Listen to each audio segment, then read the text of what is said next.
Quero convidar você a ficar em pé em reverência à palavra do nosso Deus e abrir a sua Bíblia no livro de 1 Timóteo, capítulo 3. 1 Timóteo, capítulo 3, você vai ler nós vamos ler a partir do versículo 1, e vamos ler todo o capítulo.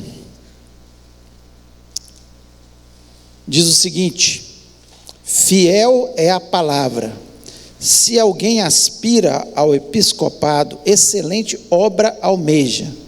É necessário, portanto, que o bispo seja irrepreensível, esposo de uma só mulher, temperante, sóbrio, modesto, hospitaleiro, apto para ensinar, não dado ao vinho, não violento, porém cordato, inimigo de contendas, não avarento, e que governe bem a própria casa, criando os filhos sob disciplina com todo respeito.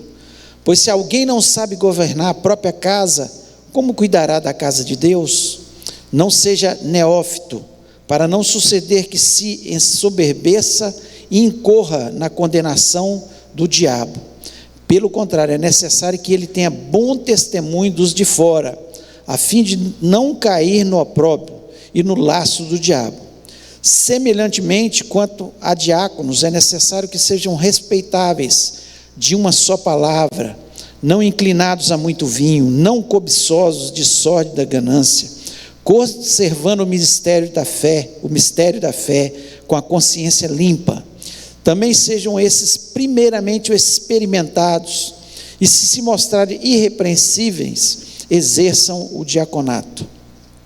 Da mesma sorte, quanto a mulheres, é necessário que sejam elas respeitáveis, não maldizentes, temperantes e fiéis em tudo. O diácono seja marido de uma só mulher e governe bem seus filhos e a própria casa, pois os que desempenharem bem o diaconato alcançam para si mesmo justa proeminência e muita intrepidez na fé em Cristo Jesus. Escrevo-te essas coisas esperando ir ver-te em breve, para que, se eu tardar, fique ciente de como se deve proceder na casa de Deus, que é a igreja do Deus vivo, coluna e baluarte da verdade. Evidentemente, grande é o mistério da piedade. Aquele que foi manifestado na carne, foi justificado em espírito, contemplado por anjos, pregado entre os gentios, crido no mundo e recebido na glória. Feche os olhos, vamos orar. Pai, nós louvamos, exaltamos o Teu nome, te agradecemos, ó Deus, pela Tua palavra, que nos traz ensinamentos para tudo, para todas as áreas, Senhor, dos nossos relacionamentos, da nossa vida, Senhor, até mesmo, Senhor, da nossa família, da igreja, tudo o Senhor tem ensinamentos na Tua palavra, e nós somos gratos por isso. Nós não somos um povo que vive, Senhor, sem direção, mas nós temos direção. Nós sabemos, Senhor, o que é certo e o que é errado, porque a Tua palavra nos mostra isso. Se erramos, certamente é porque desobedecemos a Tua palavra. Ó Deus, que o Senhor nos ensine a seguir a Tua palavra, porque ela é a melhor coisa a ser feita, ó Deus, e é obedecer a Tua palavra. Portanto, Senhor, abençoa-nos nessa noite, fala o nosso coração, me dá graça, me dá as palavras certas, ó Pai, que Teu povo possa sair desse lugar consciente, Senhor, daquilo que nós devemos fazer. Eu te peço isso na certeza que o Senhor está aqui neste lugar, que o Senhor recebeu a nossa oração, e que Satanás não pode ficar neste lugar, porque esse lugar é do Senhor, e nós repreendemos toda obra maligna contra o Teu povo, que está ouvindo essa mensagem, seja presente nesse templo, seja online, que o Senhor esteja falando a cada coração, e eu te peço isso, no nome de Jesus Cristo, amém. Você pode se sentar?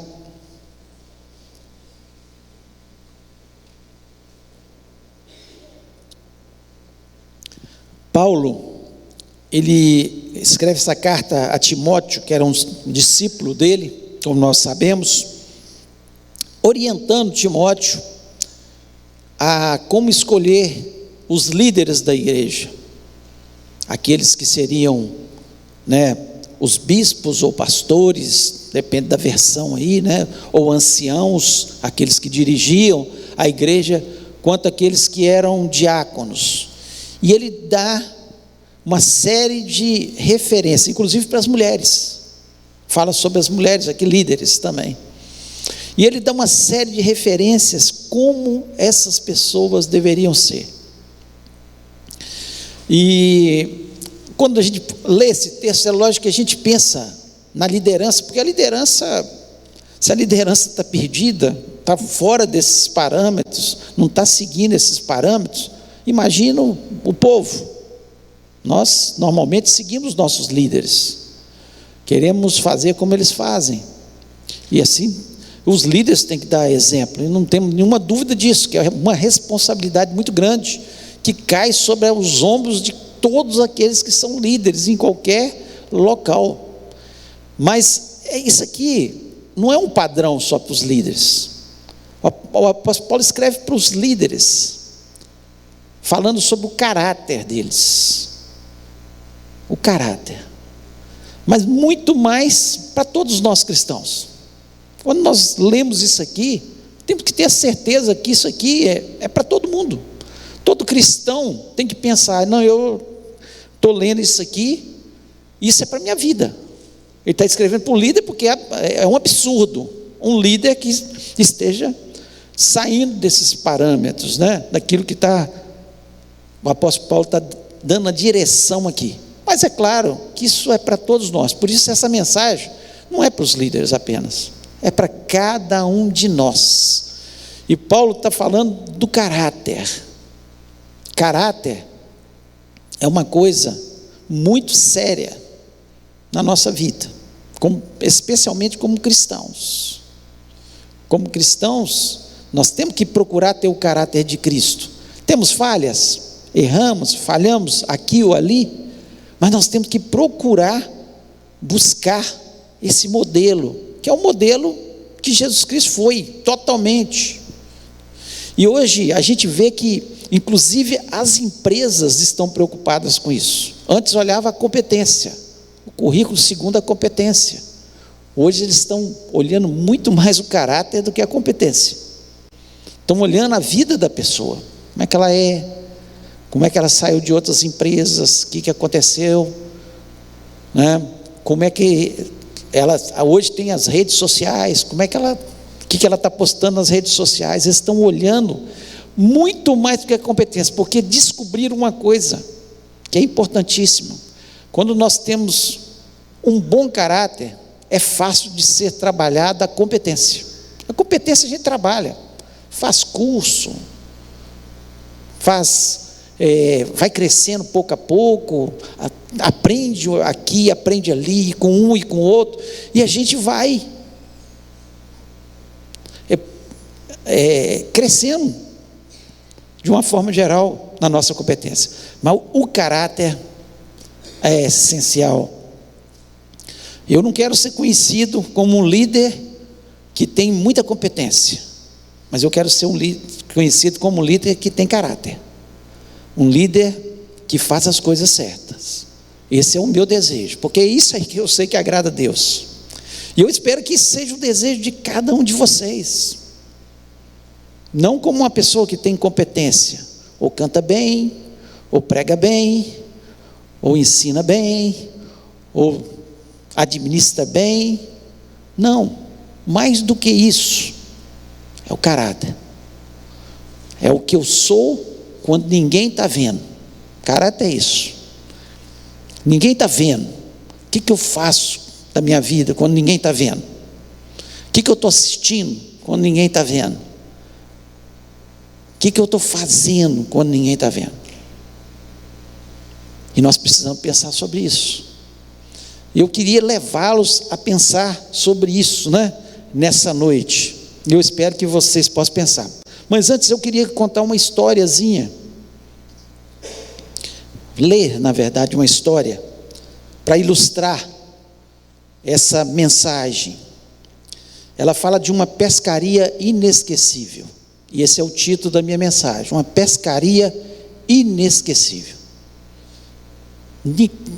Por quê? Porque essa pessoa, que é a pessoa dessa história, ela nunca mais esqueceu dessa pescaria. Nunca mais esqueceu. E eu espero que você possa pensar nessa história também e não esquecê-la, e sempre pensar nela quando for fazer qualquer coisa na sua vida. E diz o seguinte: ele tinha 11 anos e cada oportunidade que surgia ia pescar no cais próximo do chalé da família, numa ilha que ficava em meio a um lago. A temporada de pesca só começava no dia seguinte, mas pai e filho saíram no final da tarde para pescar, cuja captura estava liberada para alguns peixes.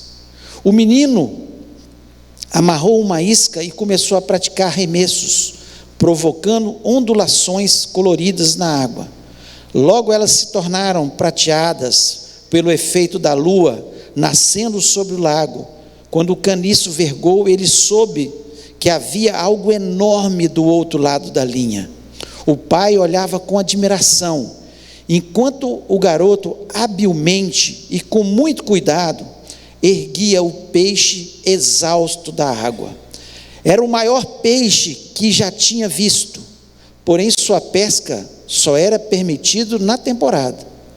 O garoto e o pai olharam para o peixe, tão bonito, as guelras para trás e para frente.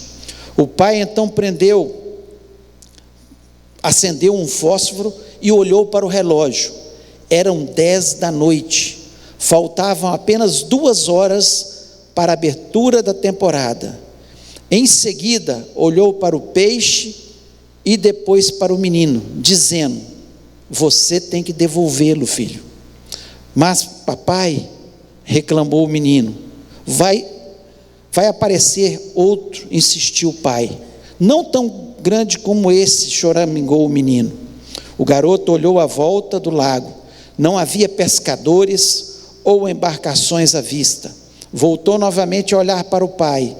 Mesmo sem ninguém por perto, sabia pela firmeza em sua voz que a decisão era inegociável. Devagar tirou o anzol da boca do peixe, movimentou rapidamente o corpo e desapareceu. E naquele momento o menino teve a certeza de que jamais veria um peixe tão grande quanto aquele. Isso aconteceu há 34 anos. Hoje o garoto é um homem bem-sucedido. O chalé continua lá na ilha, no meio do lago, e ele leva seus filhos para pescar no cais. Sua intuição estava correta, nunca mais conseguiu pegar um peixe maravilhoso como o daquela noite, porém sempre vê o mesmo peixe repetidamente todas as vezes que depara com a questão ética, porque como o pai lhe ensinou, a ética é simplesmente uma questão de certo e errado. Agir corretamente quando se está sendo observado é uma coisa. A ética, porém, está em agir corretamente quando ninguém está vendo. Essa conduta reta só é possível quando criança aprendeu-se a devolver o peixe à água. Então nós vemos essa história. Menino de 11 anos, faltava 2 horas para chegar a temporada. O maior peixe que ele já tinha visto. Seu pai falou com ele: você vai ter que devolver. Ele olhou, não tinha ninguém, e ele insistiu, chorou, e o seu pai, firme, sem negociar. Esse é o nosso Deus, ele não negocia, ele é firme nas suas palavras. Se ele falou, tem que ser da forma que ele falou, ele não negocia. E aquele moço se tornou um adulto, 34 anos depois, continuou indo naquele lugar com seus filhos. Nunca pegou um peixe como aquele, mas aquilo ficou na mente dele: devolva o peixe à água. Então, todas as vezes que ele tinha alguma questão que era ética, e ele sabia que o certo às vezes não era o que ele levaria vantagem, mas era o certo. Nós, como brasileiros, temos a mania de o jeitinho brasileiro, mas com Deus não tem o jeitinho. Com Deus tem o certo e o errado, o certo e o errado, e ponto final. Ou nós fazemos aquilo que a Bíblia nos diz que é certo, e não fazemos o que a Bíblia nos diz, é errado fazer isso. Então, todas as vezes, ele enfrentava uma questão ética, ele lembrava do seu pai. Não, falta 2 horas, mas não é o certo, não chegou a temporada de pesca ainda, então tem que devolver o peixe. O exemplo, ele fala muito forte, por isso aqui o apóstolo Paulo escreve para os seus líderes, para Timóteo, que era o líder, e os líderes que Timóteo exercia a sua liderança. O exemplo é muito forte, é claro que é muito forte, mas o nosso maior exemplo é Jesus. Jesus veio à terra e fez tudo certo. Tudo certo. Nos ensinou como nós devemos viver nessa terra. Não temos nenhuma dúvida disso.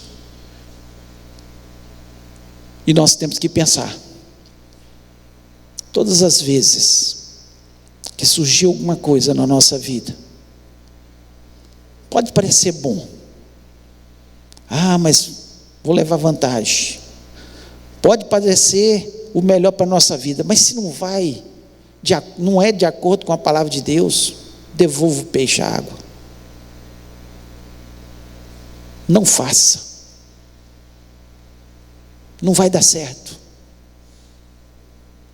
porque a melhor coisa para a vida da gente dar certo é agradar a Deus, é fazer a sua vontade. Nós gostamos muito de ouvir mensagens que falam de milagres, mas quando toca em moldar o nosso caráter, em mudanças, muitas vezes nós não gostamos de devolver o peixe à água, nós queremos ficar com o peixe. Foi o maior peixe que eu já vi, um peixe lindo, mas não era o correto. Então eu espero que quando você estiver vivendo, nós vamos falar de algumas questões éticas que Jesus Cristo nos ensinou, que o apóstolo Paulo colocou aqui, e que nós precisamos pensar na nossa vida. E todas as vezes que surgir alguma situação, eu espero que você se lembre dessa história, como vai ficar gravado na minha mente. Devolva o peixe à água. Uma pescaria inesquecível, ele nunca mais esqueceu. Ele se lembrava das palavras do seu pai. E quantas vezes nós somos colocados ao longo da nossa história em questões certo, de fazer o certo, e nós caímos nas ciladas de Satanás e fazemos o errado. E naquele momento, nós fazemos um gol para Satanás. Mas quando nós fazemos o certo, nós fazemos um gol para Deus. Deus vibra. Deus se alegra. E eu queria falar de algumas questões que Jesus Cristo coloca como padrão para a gente, que aqui o apóstolo Paulo escreve, mas é instruído pelo Espírito Santo, que Jesus instruiu. E o primeiro padrão, irrepreensível. Olha o versículo 2 que diz: é necessário, porém, que o bispo seja irrepreensível. Irrepreensível. Como é que Deus quer que você seja? Irrepreensível. que é irrepreensível? Que não se pode repreender. Por quê? Porque você está fazendo as coisas certas.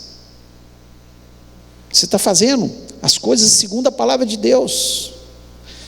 E aí ele coloca uma série de coisas aqui. Ele coloca: marido de uma só mulher,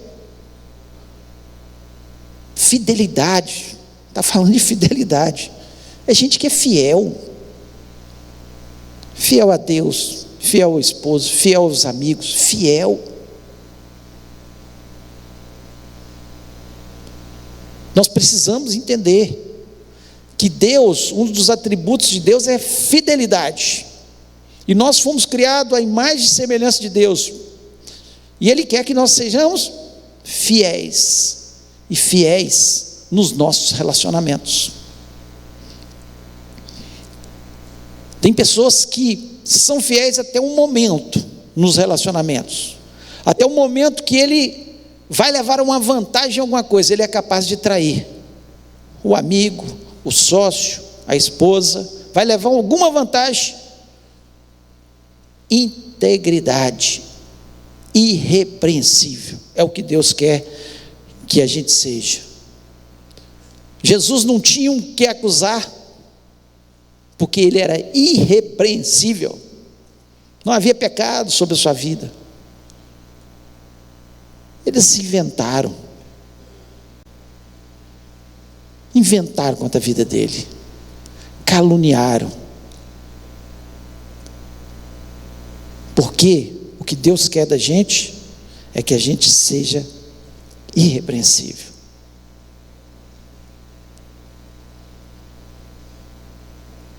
O exemplo de Daniel, irrepreensível, ainda adolescente, ele resolveu no seu coração não se contaminar com as iguarias do rei. Por quê? Porque não era o certo. Ah, mas você pode morrer, Daniel. O homem falou com ele lá: ah, mas eu não vou me contaminar. Irrepreensível. Não é desculpa na nossa juventude: ah, eu sou muito jovem, então por isso que eu estou pecando. Não, é escolha. Nós vivemos uma semana aí da juventude. Escolha. São escolhas que a gente faz. Ou eu despejo, devolvo peixe à água, ou eu não devolvo. Daniel devolveu, ainda jovem. Depois, na sua velhice, eles procuraram de todas as formas, nos livros, nos reinados, achar um jeito de condenar Daniel, porque Daniel estava sobressaindo a todos eles, a inveja que eles tinham de Daniel. Então eles começaram a procurar, e muitas vezes eles ficam assim com a gente. O crente, ele está sendo visado, você é visado, as pessoas estão de olho em nós para ver algum erro que nós estamos cometendo. Não que nós não possamos errar, nós temos as nossas falhas, mas o que Deus quer de nós é que a gente a cada dia vai aperfeiçoando. Não acharam nada. Falaram: o jeito é arrumar uma estratégia para condenar Daniel. Inventaram uma situação onde falaram com o rei que durante um tempo ninguém poderia adorar outro Deus a não ser o rei. E Daniel continuou a sua adoração, porque ele não podia ficar sem adorar. Como é que vão nos impedir de adorar a Deus? Nós não podemos viver sem adorar a Deus. Como viver sem esse Deus? E Daniel foi apanhado orando. Eles sabiam os horários que Daniel orava, onde ele orava, e foram. E Daniel foi lançado à cova dos leões. Mas Deus fechou a boca dos leões. E aquilo agradou tanto a Deus, porque Daniel preferiu obedecer a palavra de Deus do que a palavra do homem. Se tiver alguma lei que me obrigue a ir contra a palavra de Deus, palavras dos homens, eu fico com a palavra de Deus. Eu vou ficar com a palavra de Deus. Posso ser até preso, mas eu vou ficar com a palavra de Deus. Porque nós temos que ser irrepreensíveis. Lá em Jó capítulo 1, versículo 8, eu acho esse versículo tão lindo. E disse o Senhor a Satanás. Satanás vinha de rodear a terra, olhando a terra, como ele fica observando a nossa vida, procurando uma brecha para entrar na nossa vida. Ele observando a terra, e certamente, como ele é acusador, ele chegou diante de Deus: ó, você viu, fulano está fazendo isso, ciclano está fazendo aquilo, acusador. Aí Deus fala para ele: ó Satanás, observaste o meu servo Jó? Você observou Jó? Pois é, observa. Jó, ele fala assim: homem sincero, reto, temente a Deus e desvia do mal, irrepreensível. Irrepreensível. É isso, ser irrepreensível. É Deus olhar para a nossa vida e se agradar dela. Olhar para a nossa vida, né, mesmo com falhas, e a gente tentando consertar o tempo todo, mesmo nas nossas falhas, a gente erra aqui, pede perdão, e acerta e melhora, o outro ano você está melhorzinho, e vai caminhando, mas a gente quer ser mais parecido com Jesus a cada dia.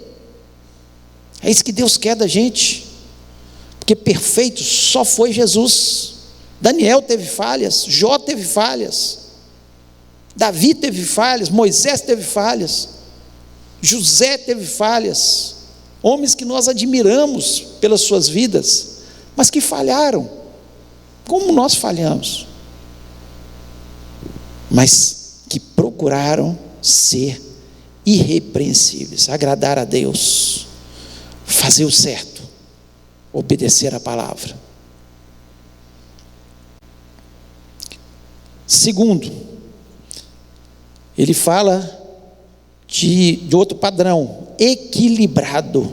Equilibrado. Deus quer que você seja equilibrado. Isso aqui eu queria que você falasse para a pessoa que está do seu lado: ó, Deus quer que você seja equilibrado. Tem crente desequilibrado? Tem gente desequilibrado, e Deus quer que a gente seja equilibrado. O versículo 3 ele diz: não dado ao vinho, não espancador, não cobiçoso de torpe ganância, mas moderado, não contencioso, não avarento. Aqui ele fecha tudo que a gente é desequilibrado. Pessoas são desequilibradas nos seus vícios. Deus quer que você seja desequilibrado em algum vício? Não. Não dado ao vinho, vícios de uma forma geral. Tem pessoas que desequilibram a sua vida totalmente. Lá na Missão Vida, passei lá, todos os que estão lá viciaram, um dia se viciaram ao álcool, às drogas, e caíram no mundo e ficaram nas ruas pelo seu desequilíbrio. E Deus quer que a gente seja equilibrado, não espancador, misericórdia. De vez em quando a gente ouve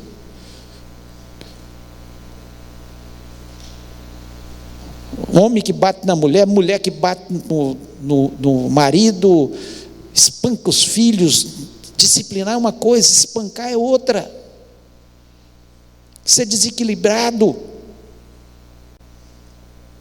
Deus trabalha no nosso ser. O que Ele quer é que tenhamos domínio próprio, dominar as nossas emoções, dominar as nossas atitudes. Esse é o padrão que Deus quer para moldar o nosso caráter. Nós estamos falando aqui de caráter. equilíbrio com o dinheiro, não avarento.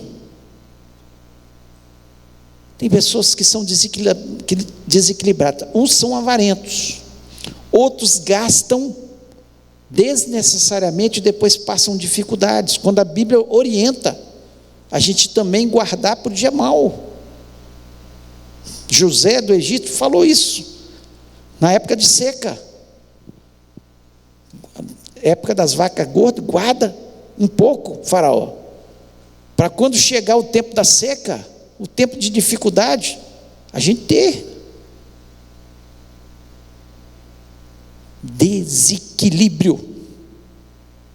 Tem pessoas que gastam o que não tem, usam um cartão de crédito como se aquele dinheiro fosse dele já, parcela em não sei quantas vezes, pagando juros altíssimos. Está errado. Isso mostra falta de domínio próprio. Eu vou comprar quando eu tiver dinheiro. Ou então você compra o cartão, tudo bem, mas você paga à vista lá, ó. Senão mostra um desequilíbrio nas nossas finanças também. E quando a pessoa também é avarento, desequilibrada, como é que pode um cristão que sabe que vai morar no céu ficar com avareza ao ponto de não ajudar o seu próximo? Nós estamos aí no mês de missões, onde nós vamos mandar uma oferta missionária. É época de fazer isso. Hoje nós tivemos pela manhã aqui a entrega dos alimentos. Se você não entregou ainda, entregue. Quebra isso na sua vida, em nome de Jesus. Tem pessoas que não conseguem entregar o seu dízimo, a sua oferta, porque são avarentos. A verdade é essa. São avarentos. E não serve para modelo. O caráter está distorcido. A palavra de Deus nos diz que a alma generosa prosperará. A generosidade faz parte do homem equilibrado, porque ele sabe que Deus deu. Se te deu muito, meu irmão, é para você ajudar. Equilíbrio. E aí ainda fala assim, não cobiçoso. Tem gente que só olha para o do outro, não está satisfeito com o carro dele, não está satisfeito com a casa dele, não está satisfeito com o que ele tem, não está satisfeito com a profissão, não está, só o do outro, cobiça o tempo todo o que é do outro, e mostra desequilíbrio. Jesus Cristo, equilibrado, ele foi tentado em todas as áreas. Quando Satanás fala com ele, transforma as pedras em pão, Jesus diz, não só de pão viverá o homem, mas de toda a palavra de Deus. Ali Satanás estava testando a cobiça da sua carne. Cobiça é um desejo ardente que a gente tem, da sua carne. Aí fala, né, ele estava em questão ali, a comida, o pão. Satanás queria pegá-lo nessa cobiça, e ele não caiu. Mas muitas vezes é na sexualidade, a nossa carne. Depois Jesus, Satanás leva ele até o pináculo e fala, olha, você cai daqui, os anjos vão te pegar lá embaixo, você vai receber os aplausos de todo mundo, olha que vai ser, todo mundo vai reconhecer você como filho de Deus, aplausos. Soberba da vida, orgulho. Nós precisamos quebrar o orgulho. Sabe quem é você? Tudo que Deus te deu. Ele que te deu suas qualidades, Ele que te deu os seus dons, Ele que te deu o dinheiro que você tem, e você está vivo é porque Ele te deu. Nós todos vamos para o pó, esse corpo vai para o pó. Pessoas cobiçosas, e Jesus ainda equilibradíssimo, né? Quando Satanás mostra todas as riquezas do mundo, fala, olha, te dou tudo isso como se fosse dele, Foi Deus que criou os céus e a terra, todo o universo, mas Ele te dou tudo, ó, antecipo. Eu estou dominando isso tudo aqui, eu te dou essas riquezas.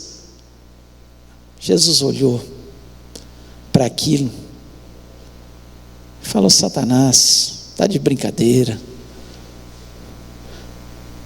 eu não quero, não estou vidrado nisso, é a cobiça dos olhos, não é isso que enche o meu coração. Se for para eu ganhar dinheiro e ter que passar a perna nos outros, para ter império e ter a perna nos outros, eu não quero, e assim tem que ser na vida do cristão.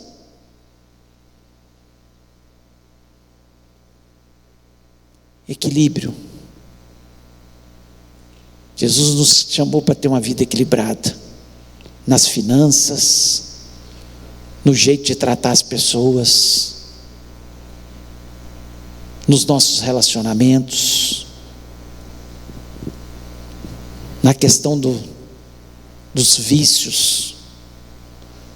Equilíbrio, padrão, é um padrão cristão.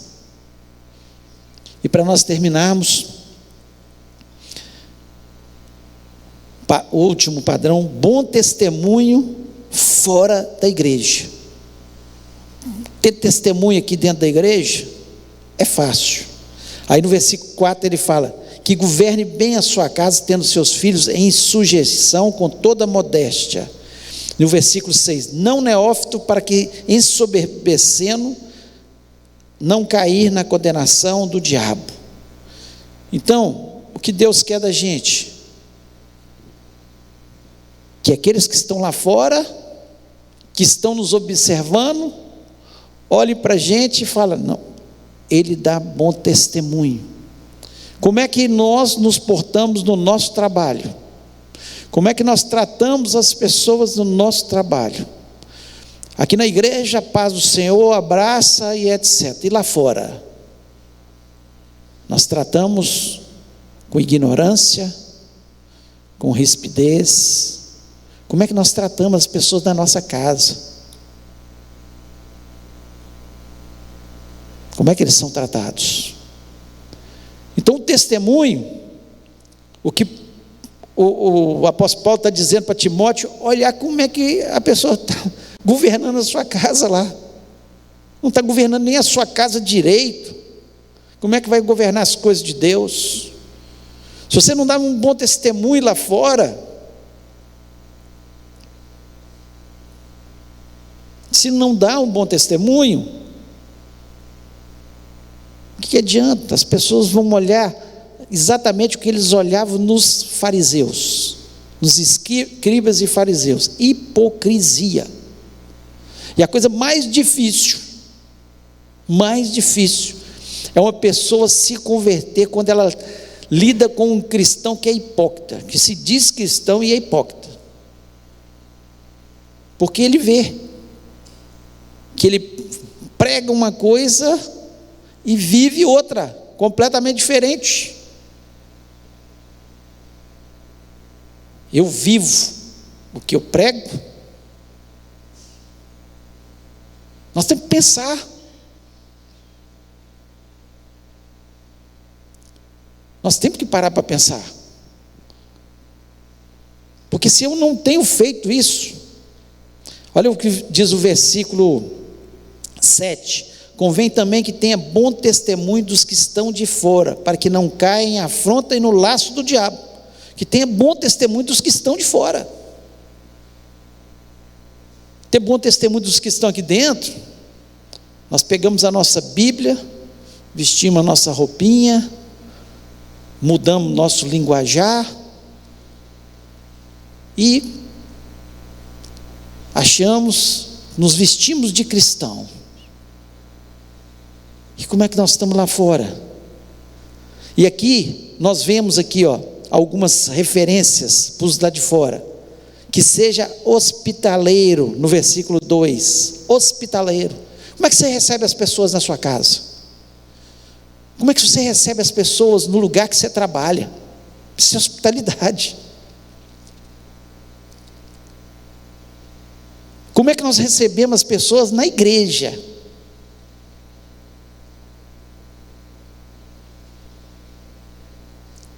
Nós precisamos receber bem. Isso é ser hospitaleiro. É hospedar também? Sim. A pessoa às vezes hospeda na sua casa, mas muito mais que isso, é mais amplo ser hospitaleiro.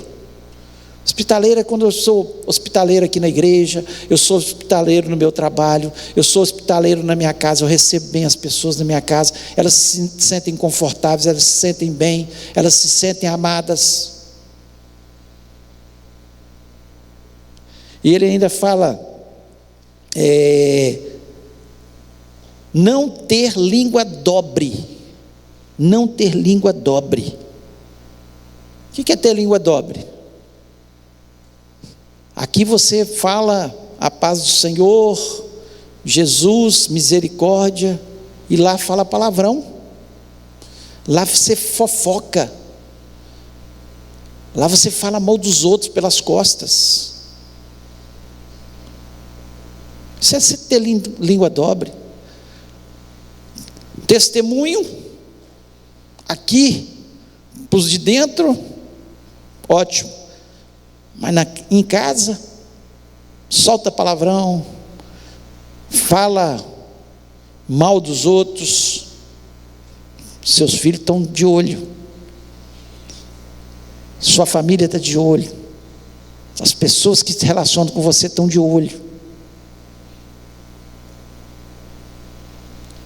Então eu tenho que, cada dia da minha vida, esse tem que ser o padrão, cada dia da minha vida, eu estar mais próximo do que eu sou quando ninguém está vendo. Só melhorado, padrão Cristo. Procurar melhorar, procurar avançar. Poderia falar muitas outras coisas aqui, mas se você guardar, e eu sei que o Espírito Santo ele fala individualmente com cada um, porque são áreas da nossa vida que nós temos dificuldade. Um é no vício, o outro é espancador, o outro fala mal dos outros, o outro é fofoqueiro, o outro não recebe bem as pessoas. Cada um tem sua área que precisa ser melhorada, e o Espírito Santo fala individualmente a cada um de nós. Então eu tenho que tomar a palavra e falar, essa foi para mim, isso foi para mim, e falar, Senhor, eu quero melhorar essa questão ética na minha vida. Eu quero que quando surgir as situações, eu pare para pensar, mesmo que falte 2 horas para chegar o dia da pesca liberada, mas ainda não foi liberada, eu vou devolver o peixe à água.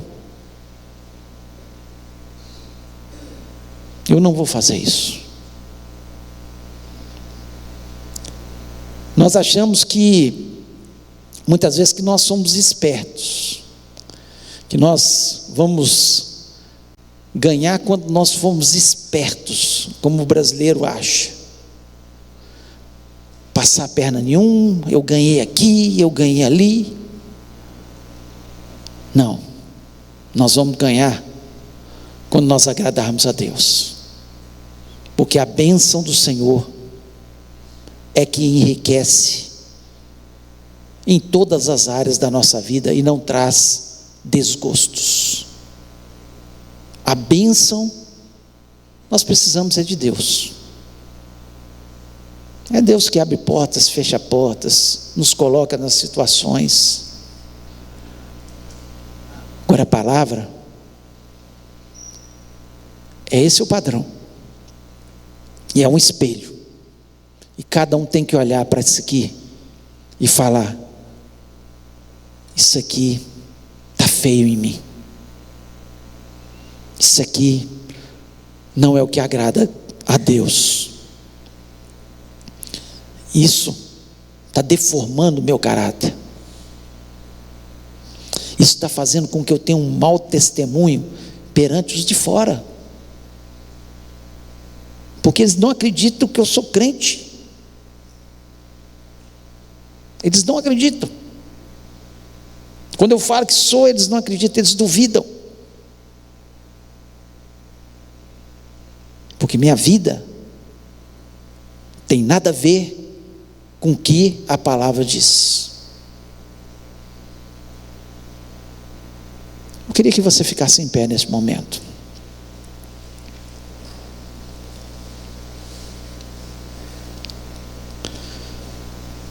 Feche seus olhos. Esse é um momento muito sério e de autoanálise. De cada um pensar